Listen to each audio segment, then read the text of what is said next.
you very much. Hello. I'd like to begin by thanking the people of Montana, South Dakota, New Mexico, New Jersey, and California. We had some big days, and we have some big numbers coming in, very big numbers. I'm truly honored by your support. Together, we accomplished what nobody thought was absolutely possible. And you know what that is? We're only getting started, and it's going to be beautiful. Remember that.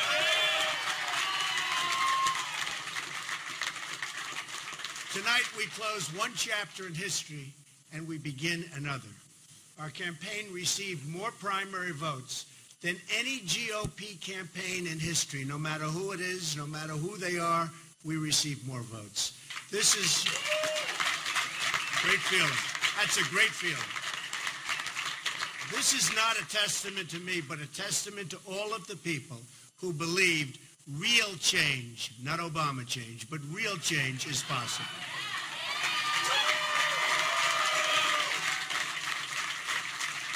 You've given me the honor to lead the Republican Party to victory this fall. We're going to do it. We're going to do it, folks. We're going to do it.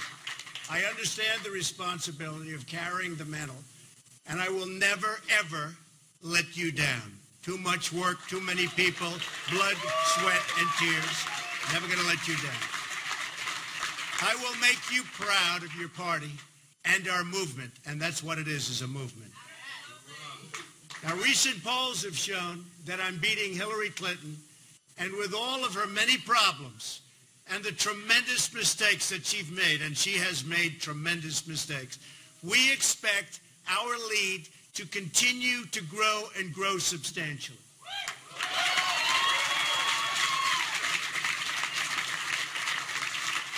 To everyone who voted for me throughout this campaign, I want to thank you. I want to thank you very, very much.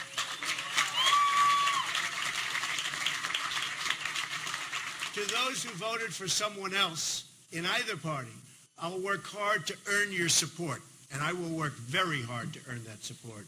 To all of those Bernie Sanders voters who have been left out in the cold by a rigged system of superdelegates, we welcome you with open arms. Believe me.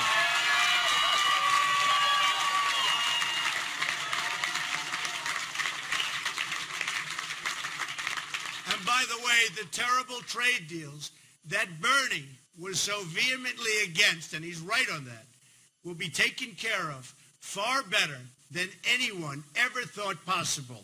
And that's what I do. We are going to have fantastic trade deals. We're going to start making money and bringing in jobs.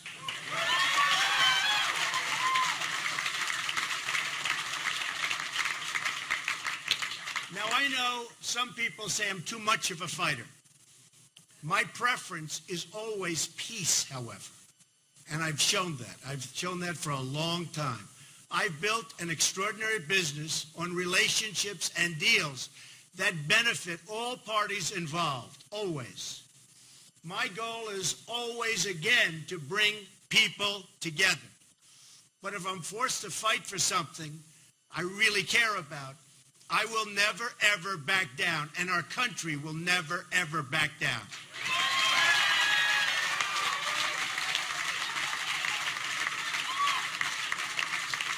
Thank you.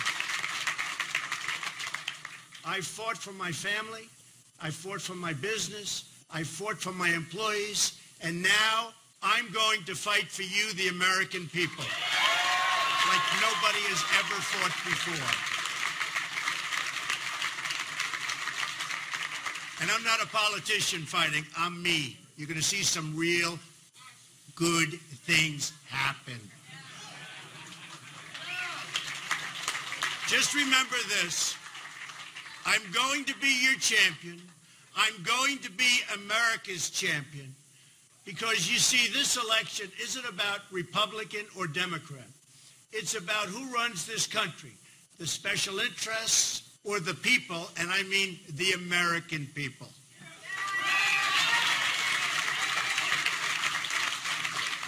Every election election year, politicians promise change.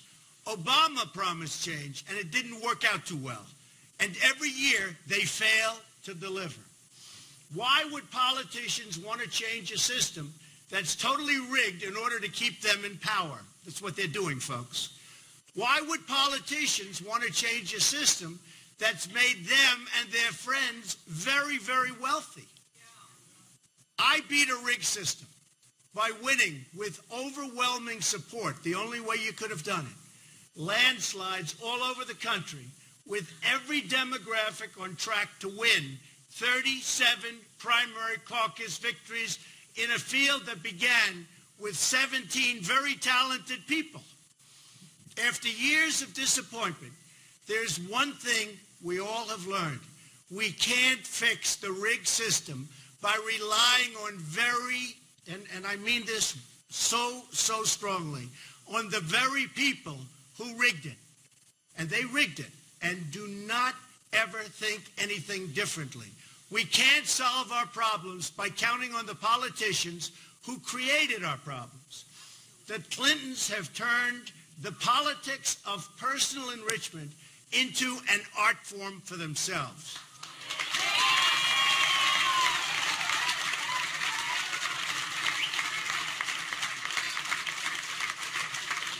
They've made hundreds of millions of dollars selling access, selling favors, selling government contracts, and I mean hundreds of millions of dollars.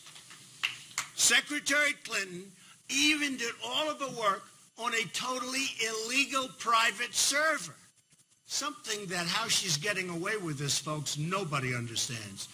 Designed to keep her corrupt dealings out of the public record, putting the security of the entire country at risk, and a president in a corrupt system is totally protecting her. Not right.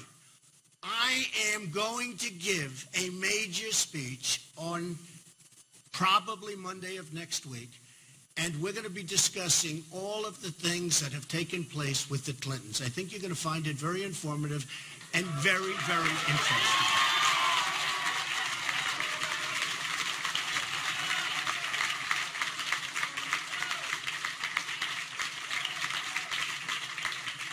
I wonder if the press will want to attend. Who knows? Hillary Clinton turned the State Department into her private hedge fund. The Russians, the Saudis, the Chinese all gave money to Bill and Hillary and got favorable treatment in return. It's a sad day in America when foreign governments with deep pockets have more influence in our own country than our great citizens. I didn't need to do this. It's not easy, believe me. I didn't need to do it. But I felt I had to give back to our wonderful country, which has been so good to me and to my family.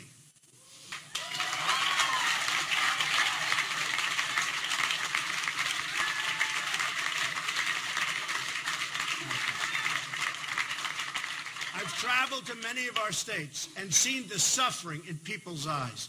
I visited communities in New York, New Jersey, Pennsylvania, Connecticut, Indiana, and Ohio, whose manufacturing yards, these jobs have virtually disappeared. An embarrassment to our country, and it's horrible. I've embraced the victims of illegal immigration, moms and dads who have had to bury their own children because of people that shouldn't have been in the country. Remember it, folks. Remember it.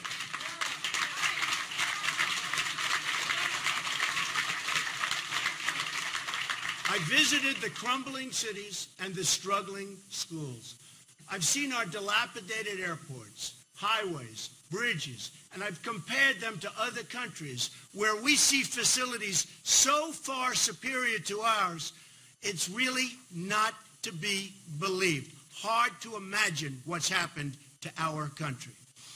America is getting taken apart piece by piece, auctioned off, and just rapidly auctioned off to the highest bidder. We're broke. We're broke. We owe $19 trillion, going quickly to $21 trillion. Our infrastructure is a disaster. Our schools are failing. Crime is rising. People are scared. The last thing we need is Hillary Clinton in the White House or an extension of the Obama disaster.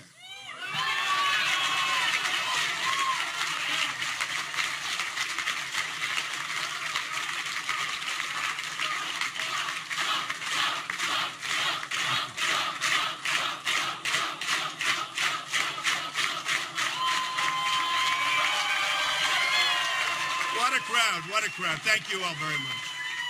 We love our country. We love our country. But we can turn this all around. We're going to do it by putting America first. That commitment is the foundation for change that's been missing, and it's been missing for a long time. It's important to understand what America first means. It means on foreign policy, we will never enter into any conflict unless it makes us safer as a nation. It has to make us safer as a nation. This is the opposite of Hillary's foreign policy, which invaded Libya, destabilized Iraq, unleashed ISIS, and threw Syria into chaos and created the mass migration, which is wreaking havoc all over the world. And while putting Iran on the path to nuclear weapons and making them a dominant power in the Middle East. And they are dominant, and we have made them that way, folks. We have made them that way. Better hope I'm president.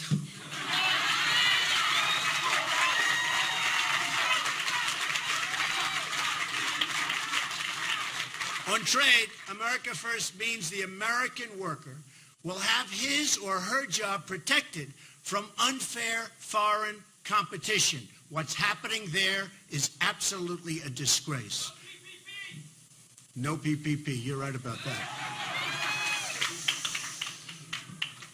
So, and you mean no PP. We are going, and remember this, we are only going to have great trade deals, okay? We are only going to have that. We're not going to approve, as somebody just said, the Trans-Pacific Partnership, which is a disaster for our country.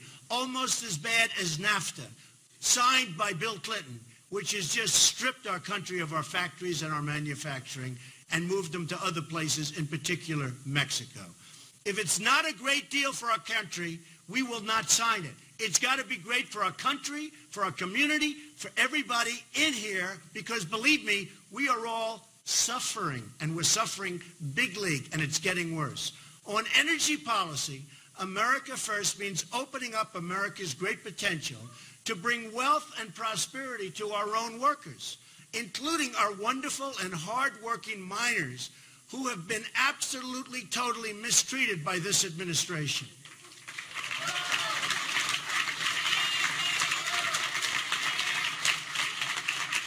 On economic policy, America First means having tax and regulatory policies that keep jobs and wealth in the United States, substantially lowering taxes for middle-class Americans and businesses. Likewise, regulation, which is strangling our economy, which would be brought down from its present insane level, we will make it very, very good for our companies, for our small businesses, and for people that want to survive and do well in our country.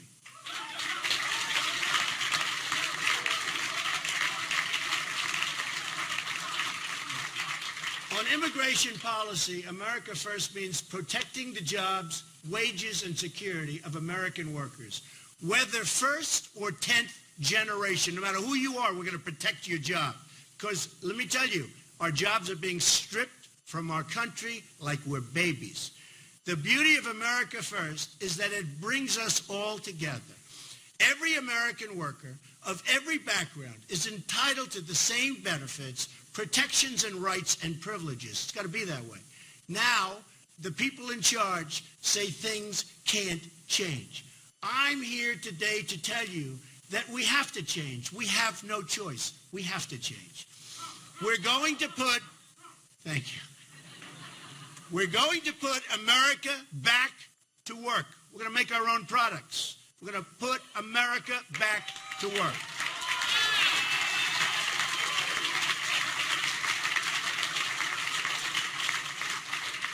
We're going to rebuild our inner cities, which are absolutely a shame and so sad. We're going to take care of our African American people that have been mistreated for so long.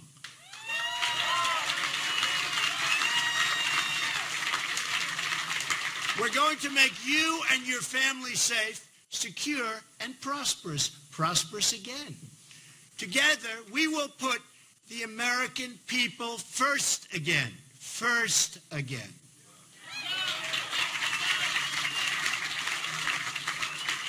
We will make our communities wealthy.